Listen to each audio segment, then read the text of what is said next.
Биздин каналыбызга Ош шаарынын тургуну 7 жаштагы уулун 17 жаштагы кошунанын баласы бир нече убакыт бою зордуктап келгенин, сот туура эмес чечим чыгарганын айтып кайрылды.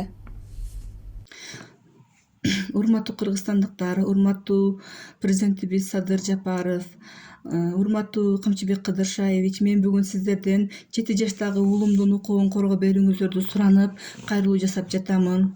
Себеби 2020-жылдын 26 апрелинде 7 жаштагы уулумдун чолоокшумунан кандайдыр бир актактарды байкап калам. Бул эмне деп сурасам, башында айтуудан баш тартат. Ал мага апаң менен атаңа айтсаң сени өрттөп салам деп айткан дейт.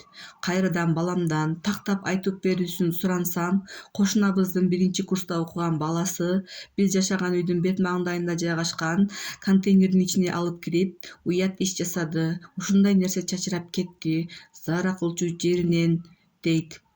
Мен мыйзамдуу өкүл, арыз жазгам. Бул иш териштирилип, экспертиза аяктаган. Ош шаардык прокуратурасы тарабынан 165 статья менен сотко өткөрүлүп берилген. Бирок кайра кароо жүргүзүү үчүн комиссиондук экспертизаны Саламаттык сактоо министрлигине жөнөткөн учурда чолоокшумдагы актактар чындыгында эркектин уруктугу деп табылган. Андагы кан группа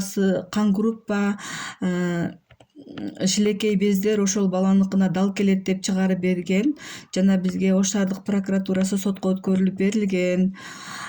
Кечээ 13 январь күнү 1-соттук отурумда эле Турдалиев Ниязбек деген судья бул экспертизаны, биологический экспертизаны жараксыз деп токтомду кыскартып койду.